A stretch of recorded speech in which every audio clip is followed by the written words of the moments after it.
Hello everyone, welcome back to my channel. We are learning English daily in our channel. So these days we are learning about prepositions. Actually, what are prepositions?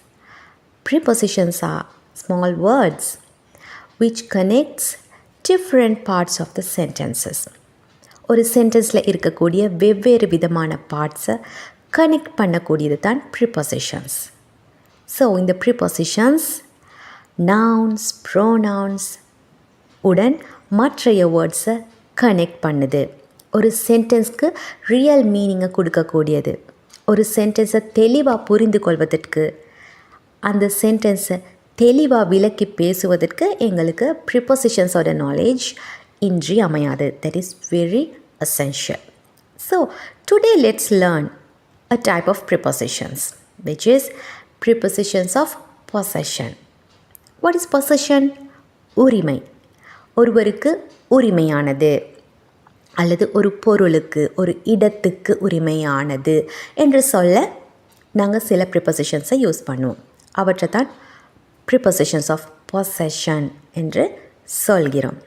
So இன்றைக்கு நாங்கள் பார்க்க போகிற இந்த prepositions of, with, to, இந்த 3 preposition. So let's learn them clearly.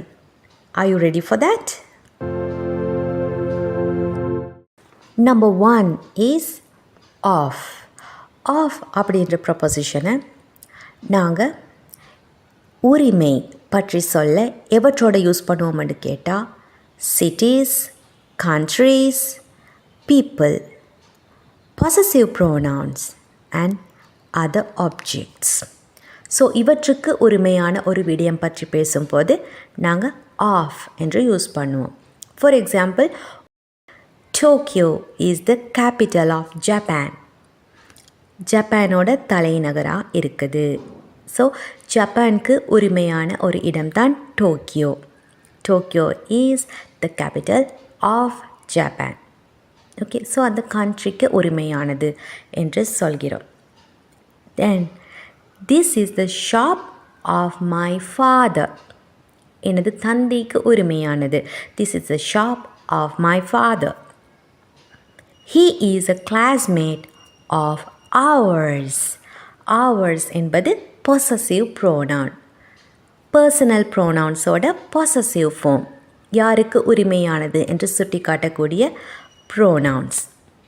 My house அப்படி சொல்லலாம், அல்லது the house is mine என்றும் சொல்லலாம். So 2 types of possessive pronoun இருக்குது. அதில் நாங்கள் எந்த பொசசிவ் ப்ரோனவுனுக்கு பிறகு ஒரு நவுனை சேர்த்து சொல்ல முடியாதோ அந்த ப்ரோனவுன்ஸை தான் இந்த இடத்துல யூஸ் பண்ணணும். இவை mine, yours, his, hers, theirs இவற்றை நாங்கள் ஆஃப் கூட சேர்த்து யூஸ் பண்ணலாம். He is a classmate of ours. Okay, a friend of mine. A friend of mine has invited me for a party. A friend of mine. A friend of hers. A friend of his. இந்த மாதிரி use பண்ணி கொள்ளலாம். Next, ஒரு ஆப்ஜெக்ட்டுக்கு உரிமையானது என்று சொல்லும்போது the roof of the house. The roof of the house was painted in blue. So வீட்டுக்கு உரிமையான roof, அந்த வீட்டினுடைய ரூஃப் என்று சொல்வதற்கு நாங்கள் ஆஃப் சேர்க்கிறோம். The roof of the house was painted in blue. So of கூட எங்களுக்கு சென்டென்சஸில் ஆஃப்க்கு அடுத்ததாக ஒரு நவுன் அல்லது பொசசிவ் ப்ரோனவுனை யூஸ் பண்ணி சென்டென்ஸை உருவாக்கலாம்.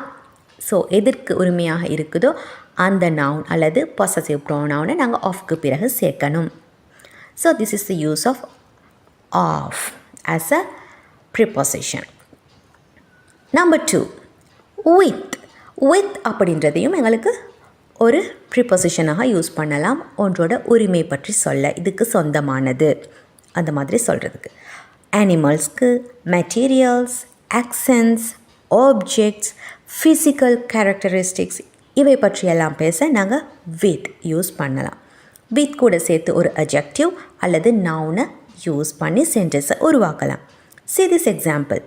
I saw a boy with a blue shirt. with a blue shirt.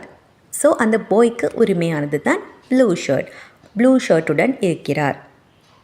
So we are saying, I saw a boy with a blue shirt. The girl with a curly hair is calling you. The girl with the curly hair. With the curly hair. அவரோட characteristic பற்றி சொல்கிறோம். The dog with the red collar is my pet. So ஒரு அனிமலுக்கு உரிமையானதை பற்றி சொல்கிறோம். The dog with red collar is my pet. The house with black gate on this street is mine. The house with black gate. Okay, so இந்த இடத்துல நாங்கள் with என்று use பண்ணி ஒன்றுக்கு உரிமையான ஒரு விஷயம் பற்றி பேசலாம். So with is another preposition to indicate the possession of something or a person. Third one, to. To எப்போவுமே நாங்கள் உரிமை பற்றி பேசும்போது belong to என்றவாறு யூஸ் பண்ணுவோம்.